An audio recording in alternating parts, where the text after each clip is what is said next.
Pull up by the fire, grab a drink, and join us as we celebrate Jack Johnson's 2005 album, The Most Excellent In Between Dreams. Stay with us. Welcome, friends, to the 3324 podcast. Take two. You have no idea what that means, but Eric and I know what that means. Thank you for joining us on our weekly excursion into music and movies that we enjoy. Hopefully that you'll enjoy as well, right? Hopefully there's some simpatico there. Yeah, absolutely. You know, it's always fun. We're guessing that these are things you might like, but we like them. We love them. So we're having a ball. Hopefully you're having a ball listening. So there it is. We're having a ball doing it. Yeah. So what our one ask from you, we're not going to do any social media begging tonight. We're just going to ask you to share the podcast. If you like it, you more than likely have friends that like movies and music as well. So go ahead and be that pal to them.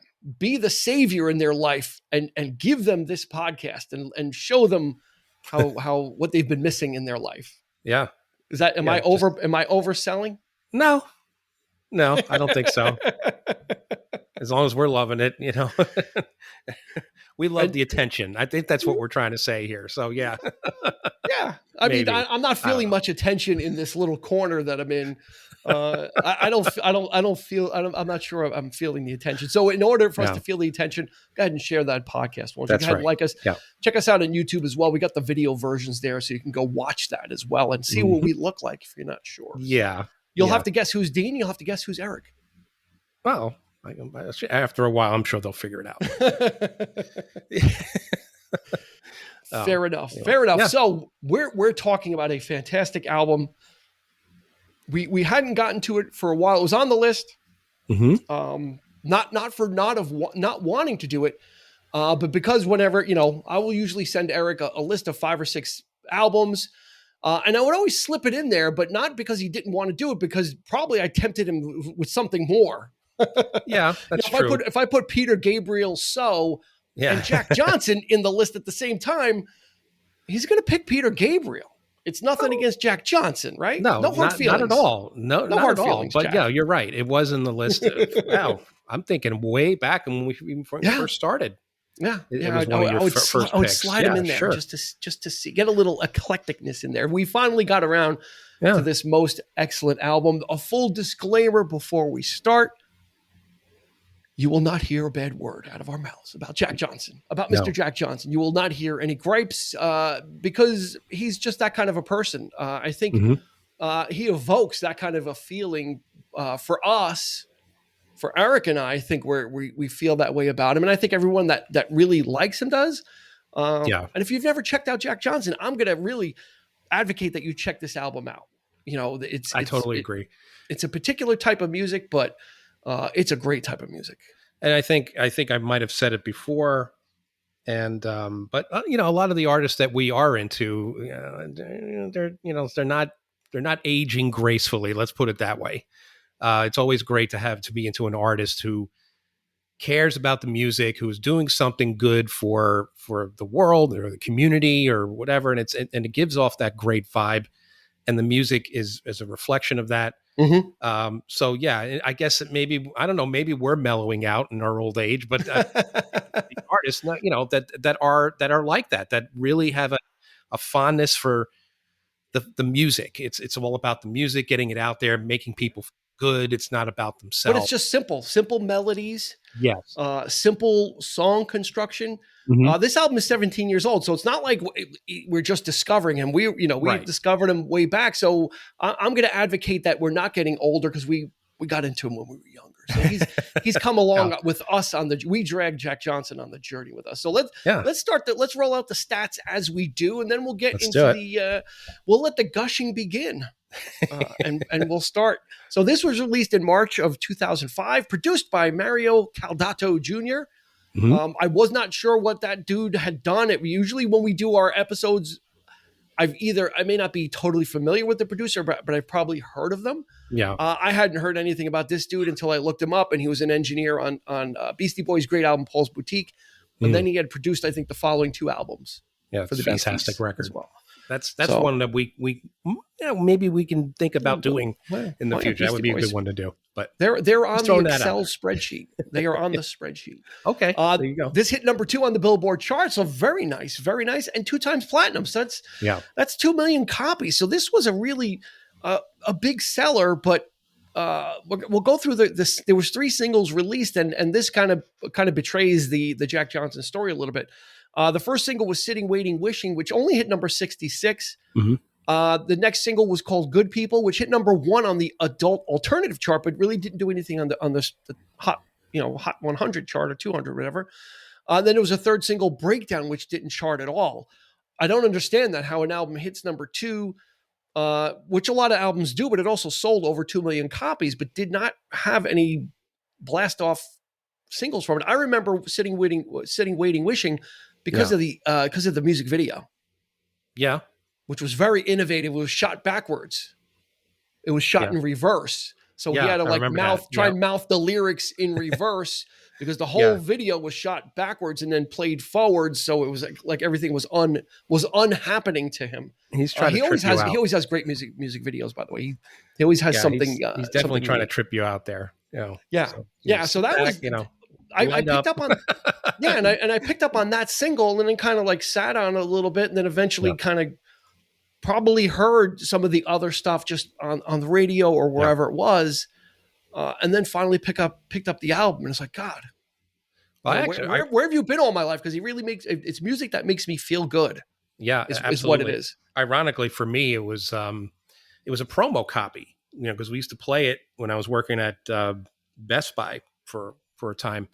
They would, they'd have like certain songs like on a promo disc that they, and they would promote like upcoming albums and such. So yeah, that single was on that, on that. And I loved it then. Mm-hmm. And when the album came out, a guy that I worked with was a big fan of the guy and he would put it on. And when we were setting up for the store open, getting things ready and, this thing would be playing like every morning. We would play this album for, so I really got to know it full on. It wasn't about like what I heard on the radio or anything like that. So, but it was so warm and inviting, and I picked it up on the spot, and I just love it. Yeah, it's such a great record. And 2005 when it came out was a very eclectic year. Yeah. I'll roll through a couple, but not a whole ton. But the thing that's going to come out of this is I don't remember like one massive album that came out in 2005. Like where was like, the industry was very fragmented at the time because you had Late Registration by Kanye West, Demon Days by Gorillaz, mm-hmm. X and Y by Coldplay, Confessions on the Dance Floor by Madonna, Guero by Beck, In Your Honor by Foo Fighters, The mm-hmm. Emancipation of Mimi by Mariah Carey. We did White Stripes, Get Behind Me Satan, which came out this year. Monkey Business by Black Eyed Peas. You can't put your finger on the pulse of 2005 and get a feel for like a common thread, right? I guess that's what I'm getting at. Like we, in the 90s, we know we had grunge and the resurgence of rap. Actually, Eminem's album came out this year as well. I forget which one, but mm-hmm. Eminem had an album. But in 2005, I don't feel a cohesiveness in the music industry and what was out. It was an odd decade overall, I think. Yeah. It felt like albums were not treasured or appreciated as much as they used mm-hmm. to be, or CDs, I guess you could say. Things streaming was starting, it was on the cusp of becoming a thing. And mm-hmm. So we were right. People were consuming music in a different way. Yeah, people were had the advent of just listening to singles and songs and just an eclectic mix of everybody mm-hmm. was making playlists and things like that. So albums like this, unfortunately, I think at this point in time, all the artists that you mentioned were putting out stuff that these weren't the breakthrough albums of their career. They had already done it. So here we are in the middle of the decade, much like, like say Eagles in the 70s or Fleetwood Mac they already made their big album. And now we're just seeing sort of like, they're just doing either more of the same, or perhaps we're trying to do better. But you know, or just not big artists that weren't just like big, like Gorillaz were a big group, but they're not gigantic. They're not like, they were, to me, they're, I don't need, they're not even a group. They're just a virtual, but meaning, as it was a thing. as far as like, as far as what was going on in the scene, it was like, there wasn't like a pinnacle. There wasn't like a Bon Jovi release, or there wasn't one album that everybody ran away with. I'm looking at the list. I'm like, I don't know that there was one album that everybody had. I see what you're saying. In that list, right? There wasn't like that one that everybody kind of gathers around, no matter what the genre that transcends. In 2005, you didn't see that, and that's why Jack Johnson could sneak in there. Yeah. We weren't looking for anything either. Like I said, I mean, just people were just like, oh yeah, well, we got it right here. We could just punch it up and, whatever. And it's there. And we weren't waiting for that major release, Music became very disposable because you were, like you said, you can go on iTunes, you can grab this song, you can grab that song for 99 cents, $1.29, whatever it is. And you can kind of cobble together. And the fact that this sold 2 million copies though, and hit number 2, he was doing something right. He was hitting something through all those different eclectic. There wasn't really an artist like Jack Johnson in the list of stuff that I went through. Yeah. Right. There wasn't someone like him who just kind of was simple songs. And when I say simple, just meaning, it's kind of harkens back to an episode we just did about Carole King, right? That singer-songwriter guy with a guitar type thing. Yeah. Just kind of great melodies. He's got a great like mellow voice. It's just calming. Like I said in the beginning, it's just, he makes you feel good because he makes you feel comfortable is what it is. Yeah. It's very inviting stuff. This album is, and I hadn't heard his first 2 records, but I didn't really, I wasn't really looking for it either. I figured they would be more of the same. And when I finally did hear stuff off the first 2 albums, I was right. I was like, yeah, this is, but I'm glad that I came upon this third album, because this to me is perfect from beginning to end. Oh yeah. And it's just a, I don't want, there are certain that you don't have to like every album by a particular artist, by the way. There are albums that just fall into your lap that you just, you can just love. And that can be the only album that you like by this person. You don't have to like love the artist, or, I can name several bands like that, like Flogging Molly. There's one particular album that I love, and it's not their biggest hit. Their Drunken Lullabies album, which is their grand opus or whatever. But it was an album that came later that just sort of fell into my lap, and I liked what the album had to say. It was about a very specific time in someone's life, and those songs reflected that. I felt like Jack Johnson was kind of doing the same thing here. Every song just had a certain mood to it, and a certain, you're sitting back in a lounge chair, or the palm trees. I mean, the imagery alone is worth every. It's a lifestyle thing. I did latch on to him though, and I did from here start getting his because I liked it. And like you said, how could somebody not like Jack Johnson? I'm sure there was, we were talking earlier, and you said that the reviews were kind of mixed on it, and you were kind of wondering, like, how could somebody not like this? And they were. Well, sure, if you're into the speed metal and the death metal, this is not going to be your cup of tea, right? But he's not going to change to fit that niche. Also, he's not going to all of a sudden put out that kind of music to cater to that. He fills a certain spot. And I don't want him to fill any other spot in my life. Like I want one Jack Johnson. You come to expect what he does, and that's what you go for, and that's what you're actively seeking out. Yeah, we could listen to speed metal and enjoy it. We could listen to all kinds of different types of music, but that's the beauty of it, of music. And then you go and then you go to this like kind of corner of music. Yeah, right. It just puts me at peace.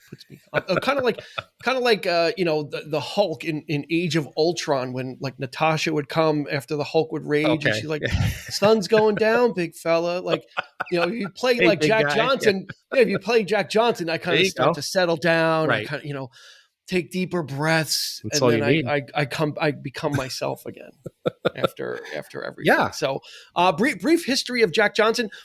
This is known as surf music, okay? But it's different from surf music that I also love from the 60s. Surf music from the 60s was kind of guitar, a lot of reverb, a lot of echo, a lot of twangy stuff. That was kind of surf music. That was music to surf to, I suppose, if you were a surfer.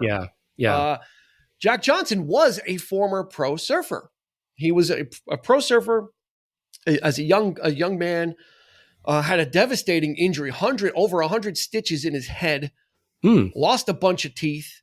That kind of steered him in a new direction, which was to make this type of music, which has become known as kind of surf music, because he actually started a record label and would have some other surfers on his label as well. So we'll get into that a little later on. But it is this whole kind of sub genre.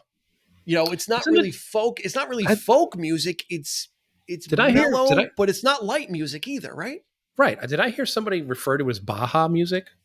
Was that a term? Baja, it could be. It's got sometimes he's got some reggae influence. So it's got all that island stuff. He's from Hawaii. He was born and raised in Hawaii. So it's he's going to be as laid back can be. That's right. Right. I mean, he's already bringing that with him in his story. You know, so it's not a manufactured thing. So do you think he created this new type of surf music per se? You think was he ever a fan of like the original stuff that? No, I don't think so. I think this is just something that kind of, I'm sure there was a scene over there of sitting around the fire after surfing. You got the guitar out and you're kind of strumming it and like whatever is happening. I think, I would guess it kind of grew from that type of atmosphere that was going on, because that music very much reflects it. Especially a song like and I didn't say in the stats, but all songs were written or co-written by Jack Johnson except for Banana Pancakes. And Banana Pancakes is a very interesting song because it's got a rain effect throughout the whole back. So it's a mood, like you listen to it. If you listen to it with headphones, it's going to set a mood. You're going to think you're in someone's house and it's raining out, and he just picked up a guitar and started singing, and it just he has that ability to kind of just make something very intimate and kind of make you feel close to the music. Yeah, we'll stay in. I'll make some breakfast for you. Kind of reminds me of the Jewel, pretend it's the weekend. The Jewel song. Let's go back to bed. She's let's just stay in and not do anything for the day and just enjoy each other's company. But that is. Yeah, exactly a slice of life. That is such, you can't get any more forward than that, And it's you would think Banana. It's like a corny kind of song, but it's not. It really evokes certain feelings and feelings that we're not sometimes willing or maybe afraid to share. Like we don't want to admit those little quiet moments in our lives. We don't. We just. Yeah, and he sings it like he's singing it to his partner. He sings it like, he's not like singing it like, oh, here's a song with a lot of production. It sounds very intimate. It sounds like something he probably would pick up and that is probably wake up in the morning and sing. The only piece of production on this is that rain effect. That sound effect in the background. That's like that's as innovative as he's going to get. In terms and it sets of like the tone, fancy, right? It does. It draws you in, and that's what I love about him.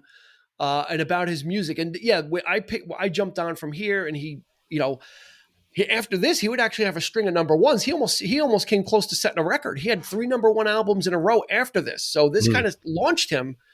If he had gotten a 4th number 1, he would have been tied for 3rd of all time with 4 albums debuting at number 1. So this guy's no joke. It seems very stealthy. It almost seems like he's so good natured that he doesn't want to bother anybody going to number 1, but does. Just his albums, like he just kind of leapfrogs there, right? Yeah, because normally slips in there. Yeah, because normally they have, this would be their big album, then the other ones would be like number 8, number 23, number 40. But he hit number 111 3 times in a row. Well, I think and then his 4th one went to number 2. Yeah, so he's no slouch. He was on the pulse of something. People were resonating with him and his, and again, people in Florida were all over him. Of course, hanging out at the beach, and it is of a type. Exactly. So different from Jimmy Buffett, though, right? You know, Jimmy Buffett. You could think of like, Jimmy Buffett is that kind of music. He's the islands and Florida and beaches. Yeah. But he occupies a different space in that, right? He is of that. Right. He's of that mood or lifestyle, but in a different way. Jack Johnson's a little bit more intimate, like at the end of the day type thing. Nobody knows mellow better than Jack Johnson. I mean, but that's the fun of it. That is exactly like you said. Like this is what we want. We don't want anything more from that. We don't want it like some kind of like weird, experimental thing, like something like Dave Matthews would have done. I mean, he's done his fair share of mellow acoustic music too, but then they'll do something really crazy and then jam out and do, which I love that kind of stuff. But here it's less busy. It's not busy at all. It's just, just chill out, guys. It's a good hang. Yeah. I've heard that term bandied about recently. But it's a good hang, just hanging with your buddies, recording the record, the whole vibe is just spot on. Yeah, he's got a real keen ear for melody. I mean, this album is very listenable. There's not like something that, like you said, it doesn't go off on there's not a throwaway, like, oh, let me do a weird thing. Yeah. It's very consistent. And that's what I like about it, is you can kind of listen to one song after another, like on a Sunday morning, and you're having a cup of coffee. It just, and that's not a bad thing. Like there, you need this sometimes in your life. And you totally need to unwind. And this is the perfect choice. Didn't realize how much I needed him.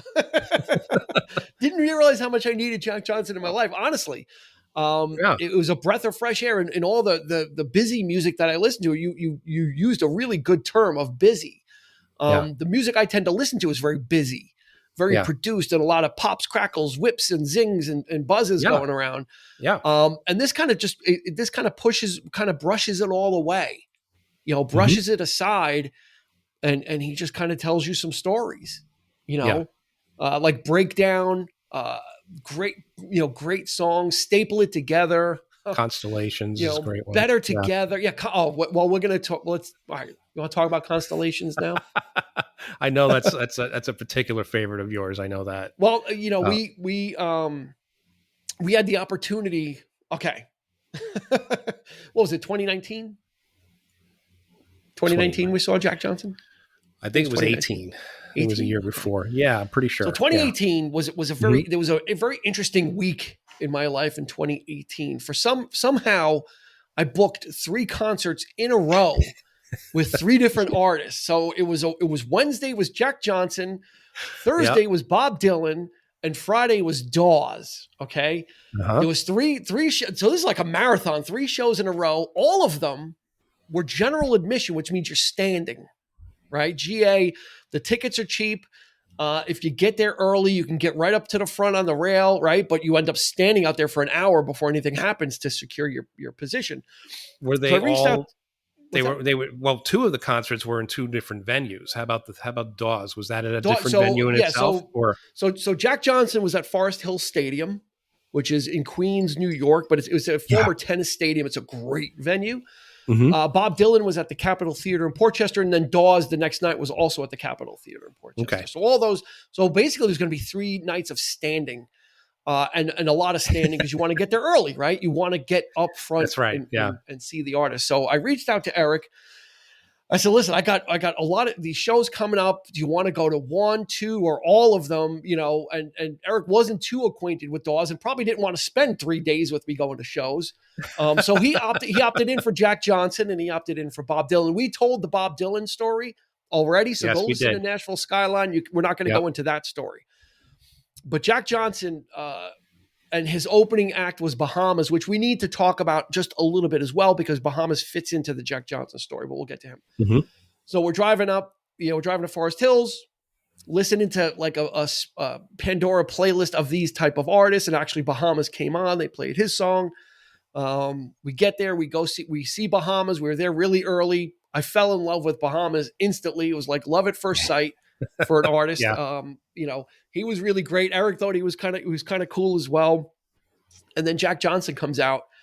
And it was magic. It was a magical night. It's probably one of the best concerts I've seen, because he doesn't tour that often, Jack Johnson. So it's kind of like, okay, getting tickets was one thing, because it's not like he tours every year and he comes around and kind of beats it into the ground. So that was a special thing. Having Eric there was a special thing as well. I didn't realize how much he liked him. So that was another thing. The weather was beautiful. It was in the middle of nice. I think it was June or July. Yeah. It was a beautiful, clear evening. and Jack Johnson comes on and people are singing every song. Yeah, he had that crowd in the palm of his hand. Yeah, I mean, it was him. It was just him. And I dare say, especially the women. The women were, they were even the guys. in that, we were all in it. And then, as the sun, and he played it perfectly. As the sun went down and it got darker, he finally played Constellations. Yeah. And I remember looking around. I remember turning around, and the whole, it's not a stadium. It's called a stadium, but it's not very big. During Constellations, everybody had their phone lights on, so it looked like the stars because it was dark out. Excuse me. It was such an amazing visual that I remember taking the time to like burn into my. I think I may have even taken a photo of it just to burn into my memory because he's playing the song Constellations. Everybody was like of one mind. It's very hippie, very zen moment for me of turning around and looking at the crowd and just seeing all the lights. And everybody was just singing, and it was just it was such an amazing feeling. It was amazing to be a part. Yeah, a great moment to be a part of. It was just so incredible. Yeah, it was. Did you feel the same? I did. Were you? I'm sorry, Eric. Eric was getting popcorn. No, maybe I don't know. No, I definitely felt it. I mean, but that's the thing, you and sometimes you're moved. You're very moved. Yeah. And music can do that, and music like this can do that. So if you think, if you're used to going to a big stadium and just getting that kind of experience from a big act with a lot of fanfare, a lot of overhead, as I like to call it, which, stage presentation, lasers, and if you think that is the end all be all of shows, then, guess again, because an artist can do something like this. He can be as intimate as he can be and still move you and still take you somewhere. And you don't need all the fanfare. You're in the zone, and that's music. That's what the power of music should do. Yeah, because it was a shared experience. Everybody was into it, right? And everybody was kind of open to it. And like I said, when he played a lot of stuff from this album. Yeah, I mean, I think he may have even opened with Better Together. He might have, but I mean, and people were singing from the jump. People were singing. It's either that or he opened with the song from the Curious George soundtrack. He might, everybody went nuts over it. And by the way, this is a very, it means a lot to me because, that's when my son Jake was born, and we actually had that soundtrack we would play in the car when, to put him to sleep. And, we had the movie and, so that was a special record too. Yeah. He could do that as well. And we all have our, bits and pieces of life that sneak in, and he relates to that. Even I don't know if he has children, or I'm not sure if he's a family man himself, but but he knew how to just swing right in there and get to me, and get to my wife. And it's, he's just a cool dude. Yeah, he is. And how Bahamas fits into this is on In Between Dreams. Jack Johnson started his own record label, Brushfire Records. So he started his own label and started. So a lot of times artists will start a label just to put their own stuff out. It's like, okay, it's easier if we just do it. Like the Beach Boys did it with Brother Records, and like they kind of make a label and then just their own stuff is distributed. But he created Brushfire Records. He signed a gentleman called Donovan Frankenreiter, who was a fellow pro surfer, and he was a surfer like well into.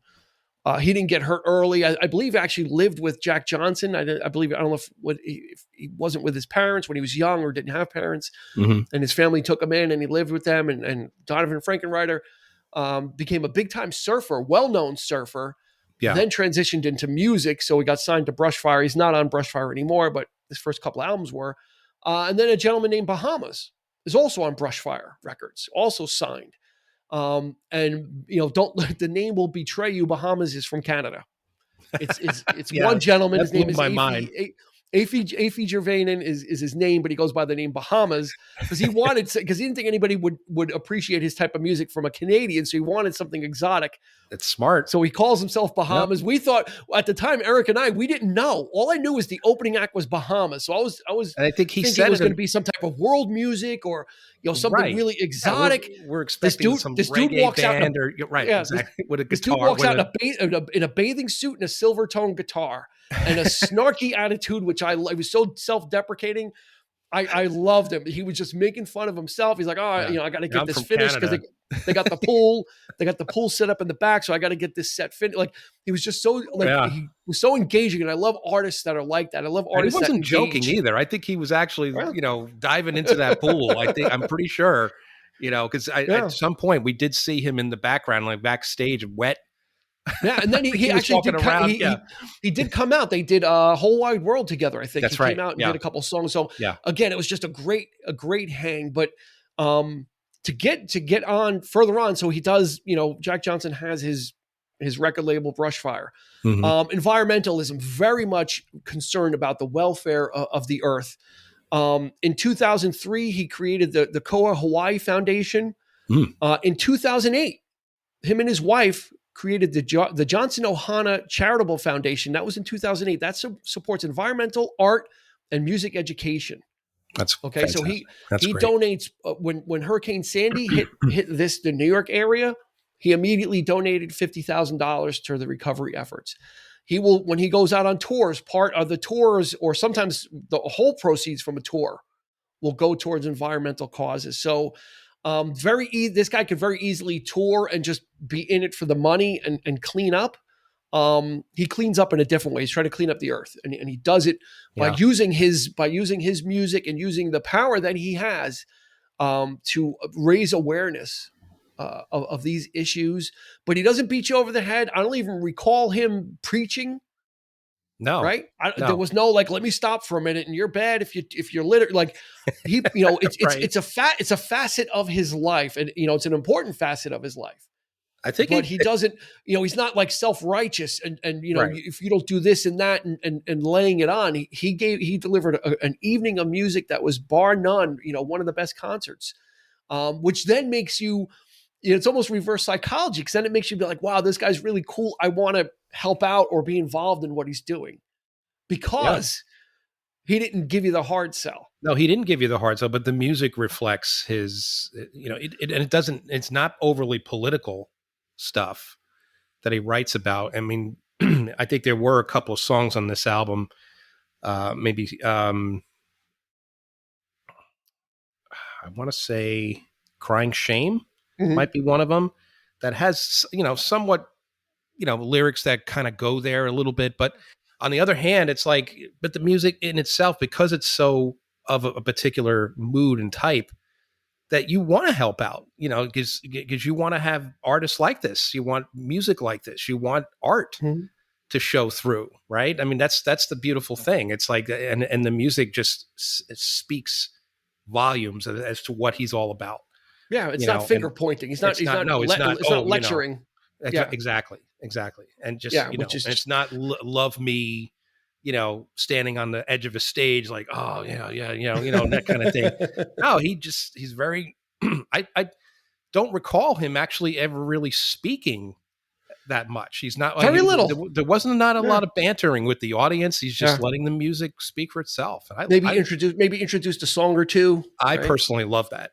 Yeah. Because I think if you're that confident and you're in what you're doing, I feel like that should be the thing, and it's not a whole lot of like, there's a difference between somebody telling a story.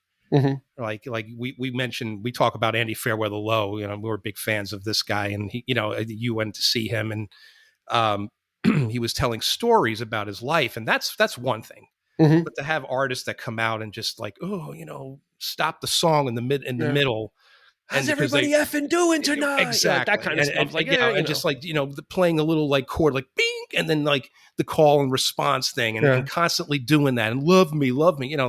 That gets, that gets a little on your nerves a little bit. But, if you're into the artist, I guess, I can't, I'm not Yeah. knocking it. I'm just saying it's No. just of a personal It's a opinion. I different, think it's a different show. You go when you go to those shows, you're expect ready for that. We hadn't seen Jack Johnson, so we didn't know what to expect whatsoever. Right. Was it going to be obscure? Was it going to be? And he delivered. He gave us all the songs we wanted to hear, and faithfully interpreted too, which I'm a big proponent of. I like to hear it the way it was done. So that for me was an extra check mark for Mr. Jack Johnson. Yeah. Like I said, the venue was fantastic. The evening was fantastic. The weather was perfect. Everything just aligned, and again, I don't want to get too, sentimental, too corny too corny or too, out there with it, but everything just aligned that night for just a gorgeous evening. And he was the spearhead. I think it was the energy that he put out, or that people were expecting from him. There were probably other people there that have been there plenty of times. Right. We were the newbies, and we enjoyed it. And it was, this album kind of anchored that show, even though this was,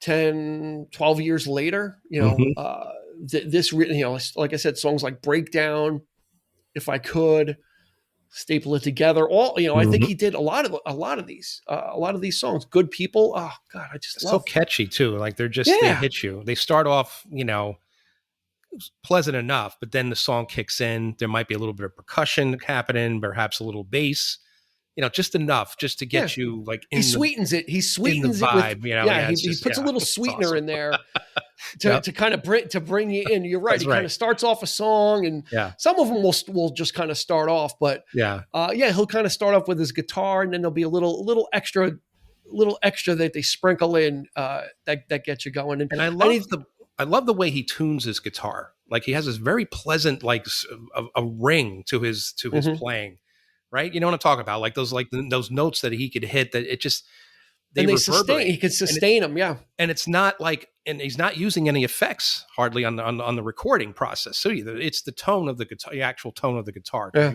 We heard it live, and it's just, it's of a very particular and very unique sound. I love it. It's so warm and inviting. The whole album is like in the room vibe feel. It's just, there's not a whole lot of echo. I've come to love that in later recordings, like of this period, the warmth of it. We mentioned Wildflowers, like, Tom Petty, that kind of, feeling and warmness to the production is great. Yeah. Intimacy. Yep. So. Now there was I think I'll put a link to it in the show notes. He had his couple albums after this. One was called To the Sea, which is a fantastic album. The lead single was actually kind of electric guitar driven. Mm-hmm. It was called At or With You. Yeah. And the whole premise of you ever see the video for it? I have not, but I know the premise song. The premise for the video was, Jack Johnson is playing in like a pub. Yeah. And Andy Samberg walks in from SNL and he's like, "Oh, it's the Mellow Man." Like he started the Mellow Man. Oh, like he started like really railing on him like for being like mellow and like this, wimpy kind of music. So he starts, so the song starts, which is an up-tempo kind of, for him, a little bit of a rockin' song. Right. And in the video, like Andy Samberg's like being loud, like that guy in the bar that's being loud and like laughing when someone's trying to play. So like Jack Johnson like puts the guitar down and dives off the stage, and they start like cracking bottles over their head, and he gets stabbed with a fork. And then they like tie their wrists together like in Beat It, like when they're gonna have like the face off. Yeah. And Jack Johnson like pulls out a knife, and Andy Samberg's like, "What are you pulling out a knife for?" And Jack Johnson's like, "I thought we were doing Beat It." That's great. There's just like he doesn't take himself so like he can harbor, he can take the ridicule good naturedly, like Andy Samberg was obviously a fan, but I think during that time on SNL he was just always like making fun of him. I do recall another skit. Yeah, he was always ribbing him. Where there was like three stoners hanging out. It was Jack Johnson, Dave Matthews, and someone else, and they're all hanging out together. And Dave Matthews was actually in the skit, but he wasn't playing himself. He was playing, I think, either Jack Johnson or the other guy.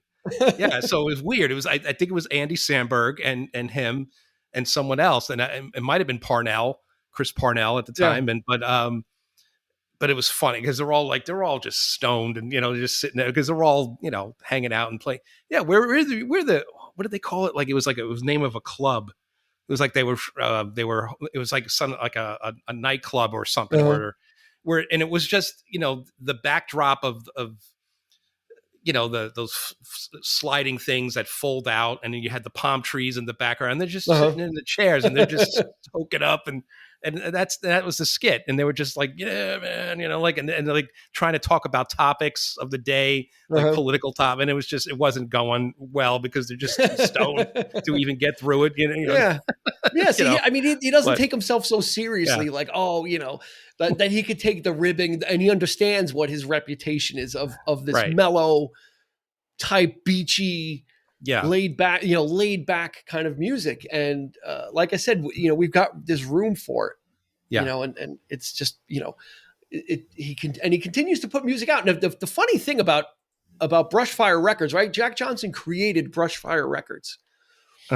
His contract with Brushfire kind of stipulated that he was supposed to put out an album every 2 years, right? Okay. So he put out In Between Dreams in 2005. The next year he did Curious George. So we'll start there, right? Because Curious George kind of lit him off. So 2 years later, he put out Sleep Through the Static. 2 years later, in 2010, he put To the Sea, which is a great one. 2013, he put out From Here to Now to You. So he would have been scheduled for 2015. Brushfire Records, which he owns, comes to him and says, you know, you have an album due in 2015. He owns the label. Then they're saying, you know, you have to give us an album in 2015. He's like, well, I don't really feel like writing anything. I can't just write. I need to. Yeah. That's wild. He owns the label, but then like this, you know, the Suits or whoever it is of the label are saying, well, we have an agreement with you that you know, you got to deliver an album every 2 years. So he didn't. The album didn't come out until 2017, which was kind of funny. So I think they kind of maybe have tore up that clause or amended that clause in the contract that, you know, especially since he created the record company. I think, you know, don't bust his chops, you know, right? If he said 2 years and it's 3 or 4, you know, don't bite the hand that feeds you, right? He's not going anywhere. It's his record. It's his record label. He'll get there. He'll get to it. And you know, you don't want to force somebody, right? Because then it becomes artificial, right? Yeah. If you're making someone do stuff, right, and you have to deliver this. Maybe when they made that agreement, he was probably on a roll of I can kind of do this. You know, I got it. I got a backlog or whatever I have, but if you don't, and you're not, you know, you don't have anything, why force it? You know, just like, exactly. Be like Jack Johnson and let him do his own thing, right? There you go. Be like the boss. Yeah. If the boss says it's okay, why are you pressuring the boss? I want to ask you now when you changed the logo, I'm going off of track here a little bit. And I noticed our logo in the background, like, our podcast logo. Oh, okay. Yes. Our podcast logo and the colors that you chose. Was that Jack Johnson inspired to pick those colors or no? It just kind of came to me. Why do you think it is? Because it looks because it just looks very, let me look behind beachy, me. Very beachy. It's very, to me, it speaks Florida, Miami Vice. You got the blue, that kind of, like, it just kind of pops that way. It gives off that vibe. I was just wondering hopefully the logo is soothing then, right? Yeah, we don't want something that's like, that's exactly, no. So it speaks to what we're talking about is the laid back approach, and the colors really give off that vibe. It just occurred to me as I'm looking over your shoulder.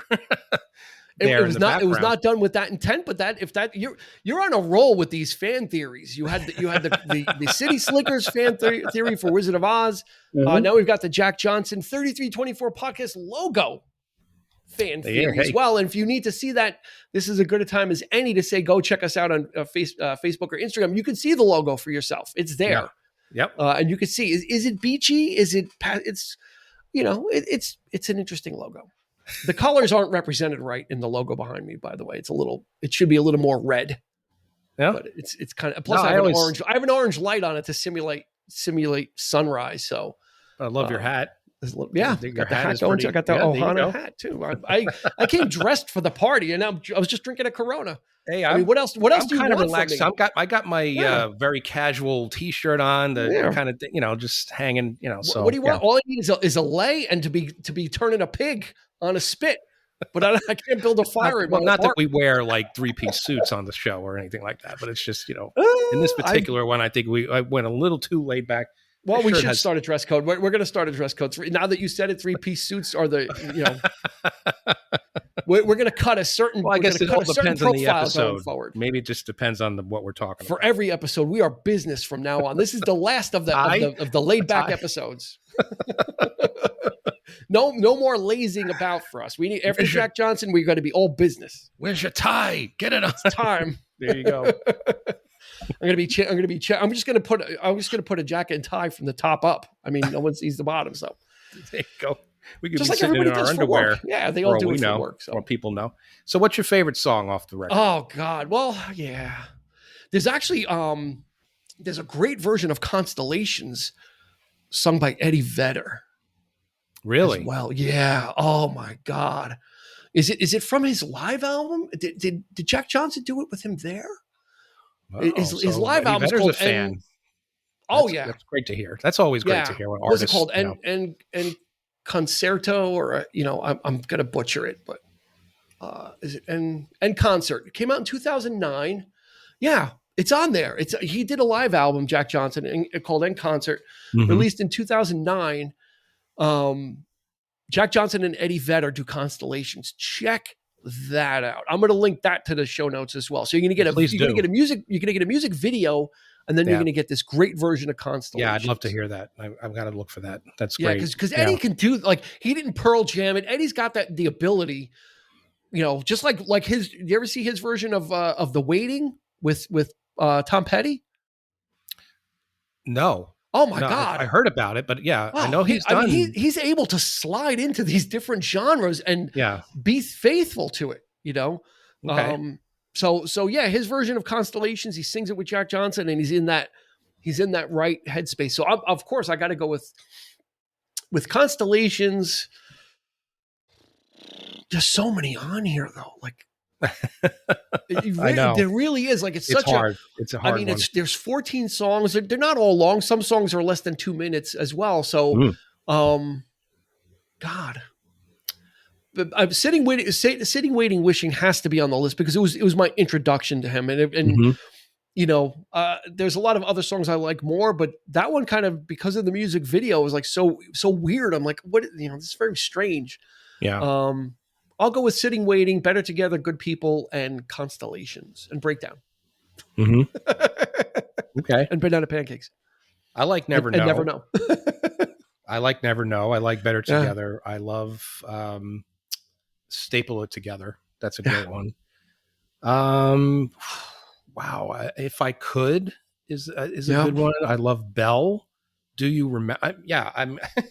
I guess the top three would be the ones that I just mentioned, but Staple It Together, Never Know, and Better Together are my probably my three. If I Could is kind of a sad song. Yeah. It is, but there's a lot of different emotions happening on this on this record. You would think it's all the same stuff, but it's not. He hits a lot of different chords. He does. Yeah, he hits a lot of different emotional chords. Yep. But it's a consistent sound, which is really the great thing about it. Is he kind of slides in there, and gives you a lot of stuff, and it's just I think we need to end the gushing because people are gonna be like, oh God, I got a toothache. This episode is so sweet. Now we got to give out free dental exams after this episode. This is I think this was sweeter than any ELO episode we've done or will do. Well, maybe this was. Yeah. This was really a gusher, but we can't say enough. And he's had a strong career. Like we said, 3 number 1 albums after this. So this was actually his run up. This was number 2. The album before this was number 3, which was On and On and On and On. It was number 3. So he started working up to it. And then his first one, Brushfire Fairy Tales, was like in the 30s or 40s. It didn't really chart well. But then all of a sudden, people started kind of catching on to what he was putting out, and then he just built a loyal fan base. Like once he got his name out there and got like a hit, people just grabbed on. And I guess like Dave Matthews Band or one of those other ones, right? Dave Matthews didn't have a lot of big hits, but grew his fan base by tour, like the Grateful Dead model of just touring incessantly. Yeah, just always out there. I think Jack Johnson did that in the beginning, but now doesn't need to. Right. Now it's more of a special thing when he comes around. It's like, oh, we got to go see Jack Johnson. Which is odd to me. It's odd that he wouldn't be out there more, but hey, it's not, how many foundations does the guy have? He's got to work too. Well, the road is a hard, that's a and hard surf. life. He makes surf movies as well. He's a filmmaker. He makes documentaries about surfing. That's right. Guy's got his hands in a lot, modern day Renaissance man, filmmaker, philanthropist, musician. I mean, what more do you want from the guy? Come over and do my dishes? I mean, I'd feel bad asking him to do that. He's done enough. You think he's done enough for the country? Yeah, we're gonna leave Jack Johnson alone. Like, we're gonna, very good. Yeah, that's it. That's a great point. Oh man. Yeah, I think we'll leave it there. Duly that's a great place to end it. Check this album out. It is absolutely on Spotify. We absolutely love this one. So yeah. And it's we're filming this, we're coming towards the end of the summer. It's a great listen. It is definitely a seasonal album. I don't know if I would listen to this in the winter as much. No. Autumn is great. This is great for autumn too. A little breeze, sun's going down. Absolutely a mood setting album. You're at a picnic, you're at a barbecue, put this on. No one's going to get mad. You're not going to ruffle. What do you put? Like, you ever go to a barbecue, you want to put on your music, but then 3 people don't want to hear it. Yeah, right. Like, and then it becomes like, what is it? And then you have to like battle for you're negotiating. That's right. There'll be no negotiating with Jack Johnson. No, he settles all arguments. I think we made the case. We made the case. So that's going to do it for this episode of the 3324 podcast. Thank you so much for joining us. Like I said, we're going to drop in the show notes. We're going to drop a crazy ass video with Andy Samberg and Jack Johnson knife fighting and breaking bottles over their heads. You'll get a laugh out of that. Then we'll drop the link to the version of Constellations with Eddie Vedder, which is a fantastic version of it as well. So you can check all of that out. And then, of course, new episodes every week of the music and movies that shaped our lives. And as you heard from this episode, this one really had a big effect on both of us. Separately, this wasn't one that we grew up together on. We kind of came to it separately, but then we're able to go to a great concert together and really have a shared experience like no other. So that's right. That'll do it. So for Eric, this has been Dean, and we will see you on the flip side.